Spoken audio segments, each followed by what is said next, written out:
We all have them, right? Habits we really want to change. But what if I told you the problem isn't your willpower? Today, we're going to look at the invisible force that shapes pretty much everything we do. And more importantly, how you can become the architect of your own choices. I mean, it's the ultimate question, isn't it? We've all asked ourselves this, probably while staring at the ceiling at 2 a.m. Why is it so ridiculously hard to stop doing something, even when we know it's not good for us? Well, the answer is actually pretty surprising, and it has almost nothing to do with you being lazy or undisciplined.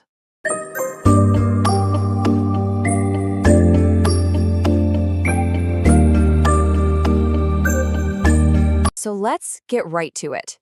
The root of the problem, it's not what you think. Seriously, it isn't some kind of character flaw.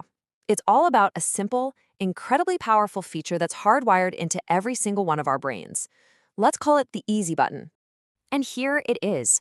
This one sentence cuts through all the noise and all the self-blame. The core issue isn't that you're weak.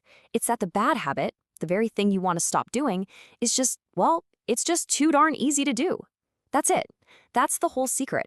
And here's why that's so critical to understand. Our brains are absolute efficiency machines. Their main job is to conserve energy. So, like water flowing downhill, they will always choose the path of least resistance. Your brain isn't making a moral choice between good and bad. It's just taking the easiest route to save fuel. And our habits get paved right along that downhill path. Okay, so our brains are built for ease. But what happens when we're living in a world that is specifically designed to make everything easy? This is where it gets really interesting, because we're about to see how modern convenience is a powerful, double-edged sword. We all love convenience. I mean, who doesn't? It's amazing. But that same incredible convenience might be paving a frictionless 6-lane superhighway straight to our worst habits. Let's take a look at how this plays out every single day. Just look at this. One-click ordering is an absolute lifesaver when you need something right away, but it's also a 1-second gateway to late-night impulse buys you'll regret.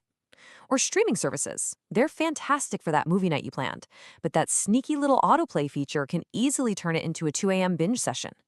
The tool itself is neutral, you see? It's the path of least resistance that shapes the outcome. But what if we could flip the script? What if we could use our brain's own programming against itself? If a lack of friction is the problem, then guess what? Adding it back in on purpose is the simple, elegant solution.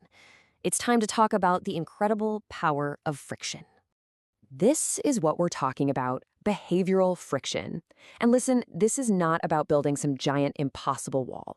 Think of it more like putting a tiny pebble in the shoe of your bad habit.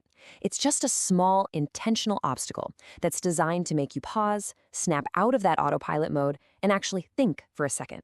This is it. This is the entire strategy right here. Instead of trying to use our willpower, which, let's be honest, runs out, we're going to strategically redesign the path itself. We are going to fight ease with just a little bit of intentional effort. So, how do we actually do this in real life? Let's build a concrete action plan.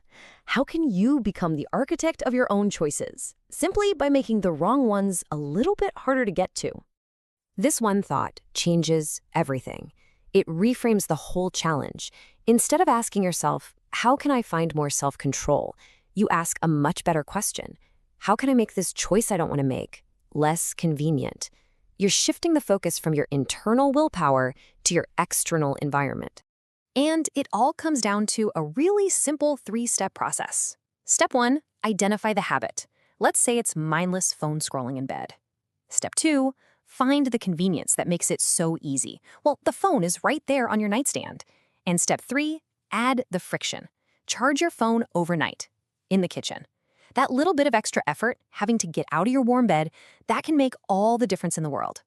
And if you take one thing away from all of this, let it be this. Your willpower is a finite resource. It's like a muscle that gets tired. But a well-designed environment, that works for you 24/7. It's a one-time investment in a decision that pays off in better choices every single day. So here is my challenge to you.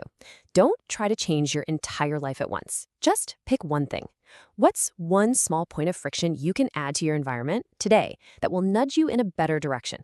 Remember, the real power isn't in big, heroic gestures. It's in small, smart design.